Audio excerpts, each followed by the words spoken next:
Hello students, कैसे हैं आप? बिल्कुल ठीक, वेरी गुड। डियर स्टूडेंट्स, इसके प्रीवियस क्लास में आपने बायो-सेवर्ट लॉ देखा था, जिसको दो साइंटिस्ट ने कंबाइंड रूप से दिया था। एक तो बायोट थे, एक फेलिक्स आपके सेवर्ट थे। ये दोनों आपके फ्रांस के साइंटिस्ट थे और इन्होंने 1820 में अपना ये बायो-सेवर्ट लॉ कंबाइंड रूप से दिया। बायो-सेवर्ट लॉ एक एक्सपेरिमेंटल लॉ है, जिसके हेल्प से हम किसी करंट एलिमेंट के द्वारा प्रोड्यूस किए गए मैग्नेटिक फील्ड का मैग्नीट्यूड किसी पॉइंट पर हम फाइंड आउट कर सकते हैं। बायो-सेवर्ट लॉ था dB equal to mu naught upon 4 pi ideal sine theta upon R square. ये उसका स्केलर फॉर्म था। अगर उसको हम वेक्टर फॉर्म में लिखें तो vector dB equal to mu naught upon 4 pi ideal cross R upon R cube होगा। अगर आप यूनिट वेक्टर के फॉर्म में लिखेंगे तो vector dB equal to mu naught upon 4 pi ideal cross unit vector r upon R square होगा। तो ये था आपका बायो-सेवर्ट लॉ। और बायो-सेवर्ट लॉ केवल करंट एलिमेंट के द्वारा प्रोड्यूस मैग्नेटिक फील्ड देगा, वो इंटायर वायर के द्वारा नहीं देगा। अगर आपको इंटायर वायर के द्वारा फाइंड आउट करना है तो फिर आपको इंटीग्रेट करना पड़ेगा। इंटीग्रेट कर करके आप या समेशन करना पड़ेगा, आप total magnetic field find out कर सकते हैं। अब हम देखेंगे कि जो बायो-सेवर्ट लॉ के बेसिस पर आपने मैग्नेटिक फील्ड फाइंड आउट किया, इसकी डायरेक्शन क्या है, डायरेक्शन कैसे आप फाइंड आउट करेंगे, डायरेक्शन की क्या कॉन्सेप्ट है। डायरेक्शन के लिए आइए हम डिस्कस करते हैं कि डायरेक्शन आप कैसे फाइंड आउट करेंगे। डायरेक्शन ऑफ मैग्नेटिक फील्ड, तो मैग्नेटिक फील्ड की डायरेक्शन कैसे फाइंड आउट करेंगे। By Biot Savart law we know that, Biot Savart law के द्वारा हमें ये पता है कि magnetic field dB equal to होता है mu naught upon 4 pi integration I DL cross R upon R cube होता है। या इसको हम राइट कर सकते हैं dB equal to mu naught upon 4 pi I DL cross unit vector R upon R square हो जाएगा। यहाँ पर यूनिट वेक्टर रहेगा तो यहाँ स्क्वायर आप राइट करेंगे, यहाँ वेक्टर रहेगा तो यहाँ आर क्यूब आपका हो जाएगा। अब हमें इस dB की डायरेक्शन फाइंड आउट करना है। क्या करना है, dB की डायरेक्शन फाइंड आउट करना है। पहले हम आपको कन्वेंशन बता दें कि कन्वेंशन क्या है। If dB is into the plane of paper or vertically downward, it is denoted by cross। मतलब क्या हुआ कि अगर मैग्नेटिक फील्ड जो है वो into the plane of paper है, अगर मैग्नेटिक फील्ड जो है सपोज कर लीजिए ये कोई प्लेन है, अगर magnetic field into the plane of paper है, ऐसे into the plane of paper है या वर्टिकली डाउनवर्ड है, तो उसको हम डिनोट करते हैं क्रॉस के द्वारा। अगर मैग्नेटिक फील्ड जो है वो वर्टिकल डाउनवर्ड है या into the plane of paper है तो उसको हम इस क्रॉस के द्वारा डिनोट करते हैं। अगर magnetic field out of the plane of paper है या वर्टिकली आउटवर्ड है, if dB is out of the plane और vertically upward, it is denoted by dot. इसको हम इस डॉट के द्वारा शो करते हैं। मींस अगर मैग्नेटिक फील्ड आपके आउट ऑफ द प्लेन है और वर्टिकली आउटवर्ड है तो उसको हम डॉट के द्वारा डिनोट करते हैं, एक सर्कल बना के डॉट लगा देते हैं। और यही रूल हम जो है वो करंट के लिए भी अप्लाई करते हैं। कोई करंट अगर into the plane of paper है तो उसको हम इस क्रॉस के द्वारा डिनोट करते हैं, कोई current out of the plane of paper है तो उसको डॉट के द्वारा डिनोट करते हैं। तो मीन्स मैग्नेटिक फील्ड को डिनोट करने का जो साइन कन्वेंशन है वो या तो हम इस सर्कल क्रॉस के द्वारा डिनोट करते हैं या तो सर्कल डॉट के द्वारा डिनोट करते हैं। जब वो out of the plane of paper होगी तो हम इस डॉट के द्वारा डिनोट करेंगे, अगर into the plane of paper होगा तो क्रॉस के द्वारा डिनोट करेंगे। अब आइए हम देखते हैं कि डायरेक्शन कैसे फाइंड आउट करेंगे। यहाँ देखिए आई डीएल क्रॉस आर है, आई डीएल क्रॉस आर है। तो अब जो रूल वेक्टर क्रॉस प्रोडक्ट के लगते हैं, जो रूल क्रॉस प्रोडक्ट के लगते हैं वही रूल यहाँ पर आपके मैग्नेटिक फील्ड के लिए यूज किए जाएंगे। तो हमेशा dB की जो डायरेक्शन होगी, dB की जो डायरेक्शन होगी जिस प्लेन में आई डीएल और आर होंगे उन दोनों के प्लेन के परपेंडिकुलर होगी। मीन्स डीबी की डायरेक्शन जो है जिस प्लेन में आई डी एल और आर होंगे उस प्लेन के परपेंडिकुलर होगी। और आई डी एल और आर ये दोनों सेम प्लेन में होंगे। क्या होंगे? सेम प्लेन में होंगे। फिर से सुन लीजिए, जो मैग्नेटिक फील्ड डीबी की डायरेक्शन होगी वो आई डी एल के भी परपेंडिकुलर होगी, डीबी की डायरेक्शन आर के भी परपेंडिकुलर होगी। और डीबी की डायरेक्शन जिस प्लेन में आई और डी एल और आर होंगे उस प्लेन के भी परपेंडिकुलर होगी। चलो हम एग्जांपल लेके देखते हैं। दूसरी बात, जो क्रॉस प्रोडक्ट का रूल होगा ए क्रॉस बी, अगर हम मान ले कि दो वेक्टर, देखिए हम मान ले एक वेक्टर ए है एक वेक्टर बी है, तो ए क्रॉस बी करने पे एक नया वेक्टर सी मिलता है। अब ये सी ए के भी परपेंडिकुलर होता है, बी के भी परपेंडिकुलर होता है, जिस प्लेन में ए और बी होते हैं उस प्लेन के भी परपेंडिकुलर होता है। मतलब अगर हम ये मान लें कि ये एक प्लेन है, ए वेक्टर इस ये है आपका, बी वेक्टर आपका ये है, तो जो ये आपका ए वेक्टर है, ये एक प्लेन है, इस प्लेन में दो वेक्टर हैं, एक आपका ये वेक्टर ए है, ये वेक्टर बी है, तो जो सी वेक्टर आएगा ए क्रॉस बी करेंगे तो सी वेक्टर ये आएगा, आपका सी वेक्टर की डायरेक्शन ये होगी। आपका ये ए के भी परपेंडिकुलर है, ये बी के भी परपेंडिकुलर है, जिस प्लेन में ए और बी होंगे उस प्लेन के भी परपेंडिकुलर होगा। तो ऐसे यहाँ पर जो डीबी की डायरेक्शन होगी वो आई डी एल के भी परपेंडिकुलर होगी, डीबी आर के भी परपेंडिकुलर होगी, जिस प्लेन में आई डी एल और आर होंगे उस प्लेन के भी परपेंडिकुलर होगा। I D L cross R को हम देख सकते हैं, I D L R sine theta unit vector N, तो जो डीबी की डायरेक्शन होगी वो इस यूनिट वेक्टर एन के लंब होगी, और एन की दो ही डायरेक्शन होगी, या तो into the plane of paper या तो out of the plane of paper. अगर into the plane of paper है तो ऐसे आप क्रॉस के द्वारा डिनोट करेंगे, out of the plane of paper है तो डॉट के द्वारा डिनोट करेंगे। तो देखिए, direction of dB can be find out. अब डीबी की डायरेक्शन दो तरीके से फाइंड आउट कर सकते हैं, क्रॉस प्रोडक्ट ऑफ आइडियल के द्वारा और राइट हैंड पाम रूल के द्वारा। एक तो क्रॉस प्रोडक्ट ऑफ आइडियल के द्वारा, एक राइट हैंड पाम रूल के द्वारा। Direction of dB is perpendicular to the plane of ideal and R. Means जो डीबी की डायरेक्शन होगी जिस प्लेन में आई डी एल और आर होंगे उन दोनों के परपेंडिकुलर होगी, either into the plane of paper और out of the plane of paper. या तो वो into the plane of paper होगी तो आप इससे डिनोट करेंगे, और out of the plane of paper होगी तो इससे डिनोट करेंगे। For this we use the cross product of two vector. अब अगर हम vector C equal to A cross B ले लें तो सी की डायरेक्शन जो है ए और बी के परपेंडिकुलर होगी और ए और बी के प्लेन के परपेंडिकुलर होगी। तो अगर हम ए को आइडियल मान लें, बी को हम आर मान लें, तो जो सी की डायरेक्शन होगी वो आपको डीबी की डायरेक्शन देगी। क्या देगी? सी जो होगी वो डीबी की डायरेक्शन देगी। तो उसके लिए अब देखिए, अगर आपका वायर जिसका मैग्नेटिक फील्ड आप निकालना चाहते हैं, अगर आपका वायर सपोज कर लो ये एक्स वाई प्लेन है, देखिए एक्स वाई प्लेन है, ये एक्स है ये वाई है, इस एक्स वाई प्लेन में आपका वायर है, ये वायर है, इसकी मैग्नेटिक फील्ड निकालना है, तो इस प्लेन के परपेंडिकुलर इसका मैग्नेटिक फील्ड आएगा, तो एक्स वाई प्लेन के परपेंडिकुलर आएगा जेड एक्सिस, तो इसका जो मैग्नेटिक फील्ड होगा वो या तो पॉजिटिव जेड एक्सिस के लॉन्ग होगा और या तो निगेटिव जेड एक्सिस के लॉन्ग होगा। तो मीन्स जिस करंट कैरिंग वायर का अगर आप मैग्नेटिक फील्ड फाइंड आउट करना चाहते हैं, वो करंट कैरिंग वायर अगर एक्स वाई प्लेन में रखा है तो उसका magnetic field either positive Z axis होगा या तो निगेटिव जेड एक्सिस के लॉन्ग होगा, इस प्लेन के परपेंडिकुलर होगा।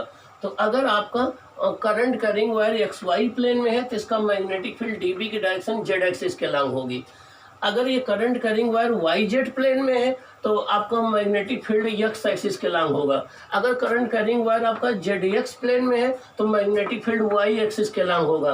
अगर आपका वायर हॉरिजॉन्टल है, हॉरिजॉन्टल का मतलब ये हो गया ये वायर है, ये हॉरिजॉन्टल है, तो इसका मैग्नेटिक फील्ड वर्टिकल होगा, या तो ये होगा या तो ये होगा। तो वायर हॉरिजॉन्टल होगा तो इसका मैग्नेटिक फील्ड वर्टिकल होगा, या तो ये होगा और या तो ये होगा, या तो इस डायरेक्शन में होगा या तो इस डायरेक्शन होगा, मीन्स फिर वर्टिकल होगा। तो वायर अगर हॉरिजॉन्टल है तो उसका मैग्नेटिक फील्ड वर्टिकल होगा। अगर वायर वर्टिकल है, मान लीजिए ये वायर आपका रखा है, यहाँ पर आप मैग्नेटिक फील्ड निकाल रहे हैं तो ये हॉरिजॉन्टल आएगा। तो जिस वायर का मैग्नेटिक फील्ड निकालना है करंट कैरिंग वायर का, अगर ये वर्टिकल है तो इसका मैग्नेटिक फील्ड हॉरिजॉन्टल आएगा, और अगर ये हॉरिजॉन्टल है तो इसका मैग्नेटिक फील्ड वर्टिकल आएगा। तो अगर करंट कैरिंग वायर आपका हॉरिजॉन्टल रखा है तो मैग्नेटिक फील्ड वर्टिकल आएगा, अगर वो वर्टिकल रखा है तो हॉरिजॉन्टल आएगा। अगर in the plane of paper रखा है वायर, सपोज के लिए ये प्लेन ऑफ पेपर है, ये रखा है वायर, तो मैग्नेटिक फील्ड आएगा perpendicular to the plane of paper. Magnetic field की डायरेक्शन या तो ये होगी और या तो ये होगी आपकी, तो उस केस में आपका आएगा perpendicular to the plane of paper. और अगर wire perpendicular to the plane of paper रखा है, मान लीजिए वायर ये रखा हुआ है, तो उस केस में ये अगर वायर ये रखा है perpendicular to the plane of paper, तो मैग्नेटिक फील्ड जो आएगा वो in the plane of paper आएगा। अगर आपका वायर ये perpendicular to the plane of paper है तो magnetic field in the plane of paper आएगा आपका, उस केस में in the plane of paper आएगा। तो इस तरीके से आप फाइंड आउट कर सकते हैं कि मैग्नेटिक फील्ड किस डायरेक्शन के लॉन्ग होगा। एक बात और, magnetic field on the axis of current carrying wire is always zero. Means ये अगर कोई वायर है, ये इसमें करंट आई फ्लो हो रही है, आपने कोई पॉइंट इसी वायर पर ये पी ले लिया जहां पर थीटा 0 डिग्री होगा, ये अगर आपने पी डैश ले लिया इधर थीटा 180 डिग्री होगा, तो इन दोनों पॉइंट पर मैग्नेटिक फील्ड क्या होगा, 0 होगा। तो अगर ये कोई वायर है, ये कोई एक वायर है, इसमें करंट फ्लो कर रही है, आपने कोई पॉइंट यहाँ ले लिया, यहाँ ले लिया, यहाँ ले लिया, यहाँ ले लिया, वायर के एक्सिस पर कहीं भी ले लेंगे तो मैग्नेटिक फील्ड क्या आ जाएगा, 0 आ जाएगा। तो वायर के एक्सिस पर मैग्नेटिक फील्ड क्या होगा, 0 होगा। अब डायरेक्शन फाइंड आउट करने का मैं आपको रूल बता दूं। डायरेक्शन फाइंड आउट करने के लिए हम अपने राइट हैंड को क्या करते हैं, देखिए यह है ideal cross R, ideal cross R. तो सबसे पहले वेक्टर आ रहा आइडियल, तो हम अपने हाथ को आइडियल की डायरेक्शन में रखेंगे। देखिए ये आइडियल है, आइडियल की डायरेक्शन में अपनी फिंगर को रखेंगे और फिर हम आर की तरफ कर्ल करेंगे। तो देखिए आइडियल की डायरेक्शन रखेंगे, कर्ल करेंगे तो into the plane of paper आ रहा, तो यहाँ पर मैग्नेटिक फील्ड हो जाएगा into the plane of paper आ जाएगा, inward into the plane of paper हो जाएगा, और ये normal to the plane perpendicular to the plane of paper inward हो जाएगा। अब यहाँ पर निकालेंगे तो करंट की डायरेक्शन में रखिए, ये ऐसे सबसे पहले अपनी फिंगर्स को जो है आइडियल के क्रॉस रख दीजिए और थंब को परपेंडिकुलर रखिए। अब फिंगर को कर्ल करिए जिधर आपको मैग्नेटिक फील्ड निकालना हो, तो ये थंब जो है मैग्नेटिक फील्ड की डायरेक्शन दे देगा। तो यहाँ पर जो मैग्नेटिक फील्ड की डायरेक्शन होगी वो perpendicular to the plane out of perpendicular to the plane of paper होगी आउटवर्ड। यहाँ पर जो मैग्नेटिक फील्ड होगा वो perpendicular to the plane of paper inward होगी। तो जब भी हमें मैग्नेटिक फील्ड की डायरेक्शन फाइंड आउट करना हो, हम अपने राइट हैंड थंब को आइडियल के डायरेक्शन में रख ले और अपने फिंगर को उधर कर्ल करें जिस पॉइंट पर हमें मैग्नेटिक फील्ड निकालना है। ये पॉइंट पी है, इसे फील्ड पॉइंट बोलते हैं। तो हम अपनी फिंगर्स को ऐसे कर्ल करके और फिंगर को कर्लिंग करेंगे फील्ड पॉइंट की तरफ, तो थंब जिधर जाएगा वो मैग्नेटिक फील्ड की डायरेक्शन होगी। तो थंब देखिए यहाँ पर into the plane of paper है, तो ये मैग्नेटिक फील्ड डायरेक्शन होगी। यहाँ हमें फाइंड आउट करना है तो आइडियल की डायरेक्शन अपना हाथ रखें, फिर पी डैश की ओर कर्ल करेंगे तो out of the plane of paper होगा। यहाँ पर magnetic field into the plane of paper होगा, यहाँ पर out of the plane of paper होगा। तो इस तरीके से हम जो है वो मैग्नेटिक फील्ड की डायरेक्शन फाइंड आउट कर सकते हैं बायो-सेवर्ट लॉ में जो भी मैग्नेटिक फील्ड आप कैलकुलेट करते हैं उसकी डायरेक्शन को आप इस तरीके से फाइंड आउट कर सकते हैं। ओके, अब हम इसके बाद डिस्कस करते हैं और कुछ पॉइंट्स इसके इम्पोर्टेंट। एक दूसरा रूल भी हम सीख लेते हैं मैग्नेटिक फील्ड को की डायरेक्शन को फाइंड आउट करने के लिए। देखिए एक दूसरा रूल, इसको हम बोलते हैं राइट हैंड पाम रूल। क्या बोलते हैं? Right hand palm rule. तो राइट हैंड पाम रूल कहता है if be open our right hand palm, अगर हम अपने राइट हैंड पाम को ओपन करें इन सच अ वे, इस तरीके से थंब करंट की डायरेक्शन में हो, thumb points in the direction of current, stretched finger in the field point, means हमारा थंब जो हो वो करंट की डायरेक्शन में हो और हमारी स्ट्रेच्ड जो फिंगर हैं, फैली हुई उंगलियां जो हों उस पॉइंट की डायरेक्शन में हो जहां हमें फील्ड फाइंड आउट करना हो। तो जो परपेंडिकुलर होगा then normal to the palm gives the direction of the magnetic field. तब हमारी पाम के जो परपेंडिकुलर, हथेली के जो परपेंडिकुलर होगा वो मैग्नेटिक फील्ड की डायरेक्शन को देगा। देखिए सपोज कर लो ये कोई एक AB वायर है, हम करंट आई है, इसकी वजह से पी पॉइंट पर हमें मैग्नेटिक फील्ड निकालना है। तो ये हमारा रहा राइट हैंड। अब इसको हमने ओपन कर लिया। ओपन करने के बाद थंब को हमें करंट की डायरेक्शन में रखना है। थंब को करंट की डायरेक्शन में रख दिया। स्ट्रेट फिंगर को उधर रखना है जिधर मैग्नेटिक फील्ड निकालना हो। ये तो थंब को करंट की डायरेक्शन में रख दिया, स्ट्रेट फिंगर हो गई फील्ड पॉइंट की डायरेक्शन में। तो इस थंब हमारे इस पाम पर जो परपेंडिकुलर होगा, परपेंडिकुलर यहाँ पर ये होगा, परपेंडिकुलर ये होगा, तो ये जो है वो direction of the magnetic field देगा। मीन्स हम अपने राइट हैंड को स्ट्रेट इस तरीके से करें कि थंब करंट की डायरेक्शन में हो, ये उस स्ट्रेट फिंगर उस पॉइंट की डायरेक्शन में जहां हमें मैग्नेटिक फील्ड फाइंड आउट करना है। तो हमारे पाम पर जो परपेंडिकुलर होगा ये परपेंडिकुलर मैग्नेटिक फील्ड की डायरेक्शन देगा। तो देखिए यहाँ पर ये रेड मार्कर की तरफ मैग्नेटिक फील्ड होगा। अगर ऐसे हम इसको स्ट्रेच करेंगे तो ये हो गया आपका करंट की डायरेक्शन में, ये हो गया मैग्नेटिक, ये हो गया फील्ड पॉइंट की डायरेक्शन में जहाँ पर हमें फील्ड निकालना है। तो ये जो रेड मार्कर है ये आपके मैग्नेटिक फील्ड की डायरेक्शन देगा। मैग्नेटिक फील्ड जो है वो इस डायरेक्शन में होगा, ये परपेंडिकुलर होगा पाम के, तो मैग्नेटिक फील्ड इस डायरेक्शन में होगा। अगर हमें इस पॉइंट पर निकालना है, मान लीजिए इधर कोई पॉइंट हमने ले लिया, इधर निकालना है तब हम क्या करें, ये हमारा हो जाएगा करंट की डायरेक्शन में और ये हो गया आपका जिस पॉइंट पर निकालना है। अब हमारा नॉर्मल जो आएगा पाम के वो ये आएगा, तो मैग्नेटिक फील्ड जो है इस डायरेक्शन में होगा। तो जब भी हमें मैग्नेटिक फील्ड की डायरेक्शन फाइंड आउट करना हो, हम अपने राइट हैंड पाम को ऐसे स्ट्रेच कर दें और थंब को करंट की डायरेक्शन में रखें। तो जो स्ट्रेट फिंगर को उस पॉइंट की डायरेक्शन में रखें जहां हमें मैग्नेटिक फील्ड फाइंड आउट करना है। तो इस पर जो नॉर्मल होगा वो या तो ये नॉर्मल होगा और या तो ये नॉर्मल होगा। तो इस पाम पर जो नॉर्मल होगा वो नॉर्मल जो है मैग्नेटिक फील्ड की डायरेक्शन होगी। तो नॉर्मल ये कहलाता है राइट हैंड पाम रूल। तो इससे भी हम मैग्नेटिक फील्ड फाइंड आउट कर सकते हैं बायो-सैवर्ट लॉ में। अब कुछ और केसेस देख लेते हैं कि बायो-सैवर्ट लॉ को अगर हम मॉडिफाइड कर दें तो करंट डेंसिटी के टर्म में और चार्ज की वेलोसिटी के टर्म में कैसे राइट कर सकते हैं। बायो-सैवर्ट लॉ को अगर हम मॉडिफाइड कर दें तो करंट डेंसिटी के टर्म में और चार्ज के टर्म में, चार्ज की वेलोसिटी के टर्म में कैसे राइट करेंगे।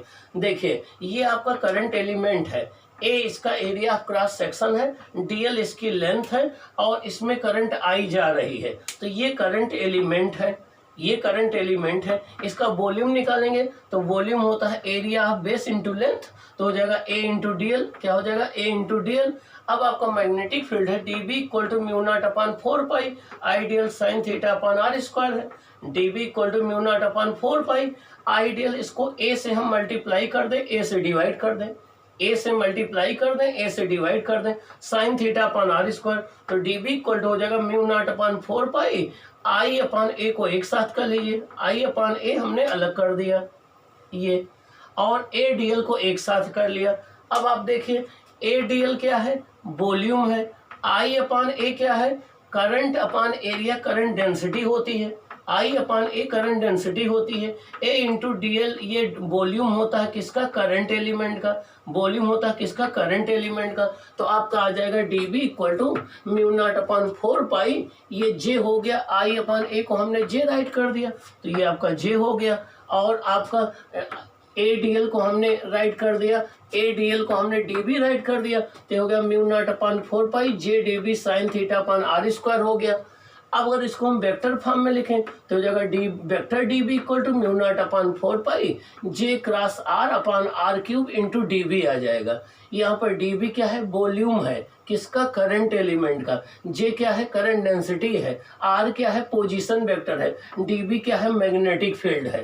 तो जे जो है करंट डेंसिटी है करंट एलिमेंट के किसी पॉइंट पर, जे जो है करंट डेंसिटी है करंट एलिमेंट के किसी भी पॉइंट पर, आर जो है पोजीशन वेक्टर है फील्ड पॉइंट का, डीबी क्या है, वॉल्यूम है करंट एलिमेंट का। तो आप करंट डेंसिटी के टर्म में जो है बायो-सैवर्ट लॉ को इस तरीके से राइट कर सकते हैं। अब अगला हम वेलोसिटी के टर्म में देख लीजिए। देखिए आई डी एल को लिख सकते हैं, आई होता है D Q upon D T into D L कर सकते हैं, इसको D Q into D L upon D T कर सकते हैं। डी एल क्या है, लेंथ, डी टी क्या है, टाइम, तो डिस्टेंस अपॉन टाइम क्या होता है, वेलोसिटी, तो हो जाएगा डी क्यू इंटू वी, तो आई डी एल हो जाएगा वी डी क्यू। अब हमारा बायो-सैवर्ट लॉ है D B equal to mu naught upon 4 pi V D Q sine theta upon R square, तो हो जाएगा D B equal to mu naught upon 4 pi, इसको हम राइट कर सकते हैं V cross R upon R cube D Q, V cross R upon R cube into D Q write कर सकते हैं।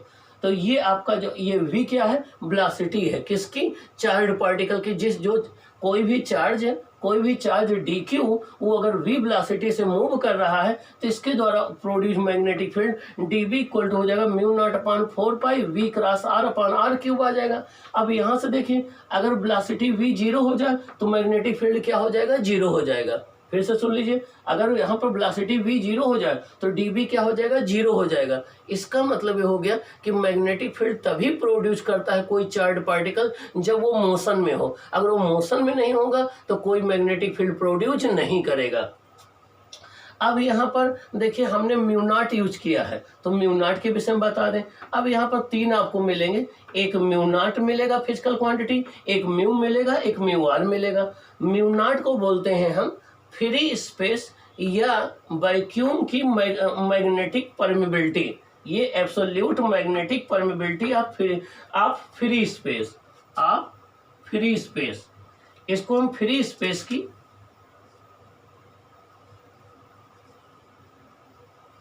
मीन्स हम एयर की जो एब्सोल्यूट मैग्नेटिक परमिबिलिटी होती है उसको म्यू नॉट से डिनोट करते हैं। किससे, म्यू नॉट से डिनोट करते हैं। तो mu not is the absolute magnetic permeability of the free space या एयर। तो एयर या वैक्यूम की जो मैग्नेटिक परमिबिलिटी होती है उसको म्यू नॉट से डिनोट करते हैं। म्यू क्या है, magnetic permeability of the medium. क्या है, magnetic permeability of the medium. क्या, magnetic permeability of the medium. तो मीडियम की मैग्नेटिक परमिबिलिटी म्यू होती है।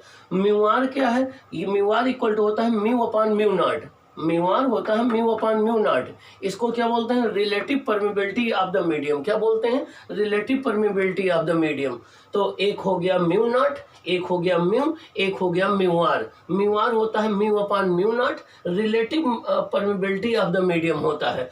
ऊपर म्यू आएगा, नीचे म्यू नॉट आएगा, गलती मत करना, म्यू नॉट अपॉन म्यू नहीं आएगा, म्यू अपॉन म्यू नॉट आएगा। मीडियम की परमिबिलिटी को जब हम वैक्यूम के रेस्पेक्ट में लिखते हैं तो वो रिलेटिव कहलाती है। तो जब भी किसी मीडियम की मैग्नेटिक परमिबिलिटी को हम एयर की मैग्नेटिक परमिबिलिटी से कंपेयर करते हैं तो उसे रिलेटिव कहते हैं। तो इसलिए एयर वाले को नीचे रखना है और मीडियम वाले को ऊपर रखना है। तो म्यू आर हो जाएगा म्यू अपॉन म्यू नॉट। अब जो यूनिट म्यू की होगी वही म्यू नॉट की होगी, जो डायमेंशन म्यू की होगी वही म्यू नॉट की होगी। तो म्यू आर जो है ये यूनिट लेस हो जाएगा, डायमेंशन लेस हो जाएगा। क्या, म्यू आर जो हो जाएगा ये यूनिट लेस हो जाएगा, डायमेंशन लेस हो जाएगा, इसकी कोई यूनिट नहीं होगी। म्यू आर जो है ये आपका यूनिट लेस हो जाएगा। म्यू आर की अगर हम बात करें तो ये क्या हो जाएगा, यूनिट लेस हो जाएगा। और क्या हो जाएगा, ये डायमेंशन लेस हो जाएगा, इसकी कोई डायमेंशन नहीं होगी, डायमेंशन लेस हो जाएगा। और म्यू आर को क्या बोलेंगे, relative magnetic permeability of the medium, relative magnetic permeability of the medium, relative magnetic permeability of the medium. ये यूनिट लेस है, डायमेंशन लेस है। अब हम बात करते हैं म्यू नॉट के डायमेंशन की। म्यू नॉट की यूनिट की बात करते हैं तो म्यू नॉट की एक तो यूनिट होती है tesla into metre upon ampere. Tesla magnetic field की यूनिट होती है। जो मैग्नेटिक फील्ड है, मैग्नेटिक फील्ड की यूनिट एक तो एसआई यूनिट आपकी जो होती है वो आपकी टेस्ला होती है, टेस्ला, या इसको हम बोलते हैं न्यूटन पर एम्पियर इंटू मीटर। और दूसरी मैग्नेटिक फील्ड की जो यूनिट होती है, दूसरी यूनिट इसकी होती है वेबर पर मीटर स्क्वायर। दूसरी यूनिट इसकी होती है वेबर पर मीटर स्क्वायर। एक इसकी टेस्ला होती है, एक वेबर पर मीटर स्क्वायर होती है इसकी मैग्नेटिक फील्ड की यूनिट। तो अब हम म्यू नॉट की यूनिट देखिए कैसे निकालेंगे। म्यू नॉट की यूनिट निकालने के लिए जो म्यू नॉट की यूनिट हो जाएगी आपकी, म्यू नॉट की यूनिट एक तो है आपकी टेस्ला मीटर अपॉन एम्पियर। अब आप टेस्ला को रिप्लेस कर दीजिए newton upon ampere into metre, तो म्यू नॉट की अगली यूनिट आपकी आ जाएगी। देखिए टेस्ला को हम रिप्लेस करेंगे किससे, टेस्ला को हम रिप्लेस करेंगे newton upon ampere into metre. तो newton upon ampere into metre, metre metre cancel हो जाएगा। तो देखिए टेस्ला के प्लेस पर हम लिखेंगे newton upon ampere into metre, और इंटू आ जाएगा metre upon ampere, metre metre cancel हो जाएगा, तो ये आ जाएगा newton upon ampere square, newton upon ampere square. तो म्यू नॉट की अगली यूनिट आ गई न्यूटन अपॉन एम्पियर स्क्वायर। अब तीसरी यूनिट इसकी देख लीजिए, तीसरी यूनिट आप ये दूसरी यूनिट हो गई, तीसरी यूनिट आप इसकी कैसे निकालेंगे? तीसरी यूनिट के लिए आप टेस्ला को वेबर पर मीटर स्क्वायर से रिप्लेस कर दीजिए, तो टेस्ला के प्लेस पर आ जाएगा वेबर पर metre square into metre upon ampere आ जाएगा, 1 मीटर से 1 मीटर कैंसिल हो जाएगा, ये आ जाएगा weber upon metre into ampere. तो ये आपका आ जाएगा वेबर और अपॉन मीटर इंटू एम्पियर, या ये आ जाएगा वेबर मीटर -1 एम्पियर -1। ये इसकी जो है वो तीसरी यूनिट हो जाएगी, ये तीसरी यूनिट हो जाएगी। ओके, तो आपके पास म्यू नॉट की अब टोटल कितनी यूनिट आ गई? म्यू नॉट की आपके पास 3 यूनिट आ गई। म्यू नॉट की वैल्यू होती है 4 पाई इंटू 10⁻⁻7। म्यू नॉट की पहली यूनिट आपकी आ गई tesla into metre upon ampere. अगली म्यू नॉट की आपकी यूनिट क्या आ गई? अगली आपकी आ गई न्यूटन अपॉन एम्पियर स्क्वायर। अगली आपकी आ गई वेबर पर मीटर इंटू एम्पियर। तो म्यू नॉट की जो वैल्यू आ गई 4 पाई इंटू 10⁻⁻7 आ गई।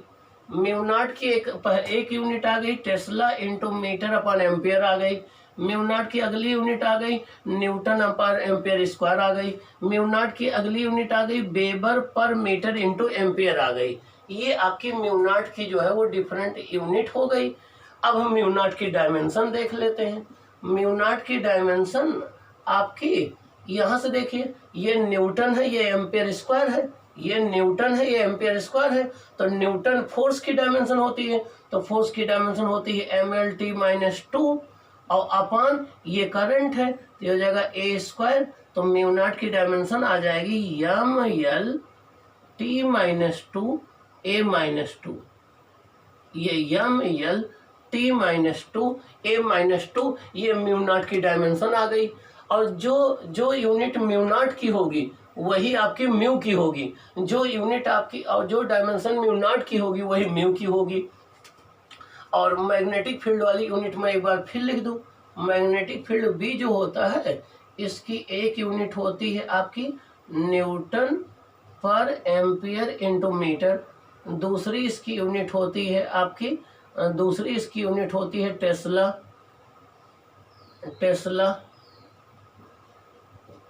तीसरी इसकी यूनिट होती है आपकी वेबर पर मीटर स्क्वायर।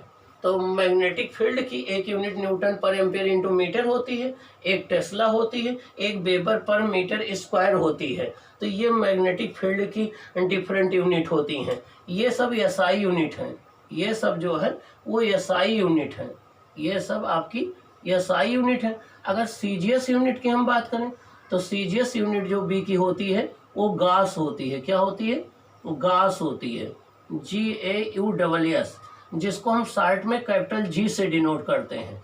गास को कैपिटल G से डिनोट करते हैं, किससे? ये आपके फ्रेडरिक गास के नाम पर।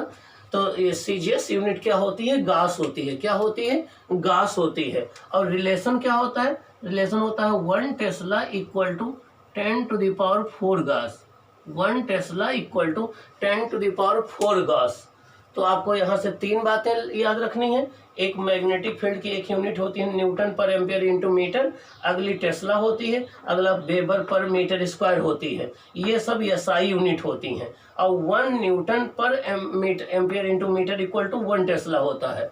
सीजीएस यूनिट गास होती है, 1 टेस्ला इक्वल टू 10⁴ गास होता है, 1 टेस्ला इक्वल टू 10⁴ गास होता है। और ये म्यू नॉट की वैल्यू याद रखनी है, म्यू नॉट की ये यूनिट याद रखनी है, ये आपके एग्जाम के लिए इम्पोर्टेंट है। तो ये रहा म्यू नॉट, म्यू आर, उनकी यूनिट और डायमेंशन, और डिफरेंट फॉर्म्स ऑफ जो है बायो-सेवर्ट लॉ। ओके, अब इसके बाद हम लोग देखेंगे कि ये जो म्यू है, जिसको हम लोग रिलेटिव मैग्नेटिक परमेबिलिटी बोलते हैं, इसके बेसिस पर हम मटेरियल को कैसे क्लासीफाई करें, ये हम डिस्कस करेंगे। इसके बाद कि how we can classify the different materials on the basis of the how we can classify the different materials on the basis of mu, मतलब रिलेटिव मैग्नेटिक परमेबिलिटी के बेसिस पर डिफरेंट मटेरियल्स का हम classification कैसे करें, ये हम discuss करेंगे। और आपके एग्जाम के लिए म्यू नॉट की डायमेंशन और ये इसकी यूनिट जो है वो इम्पोर्टेंट है, वो आप प्रिपेयर कर लेंगे। ओके।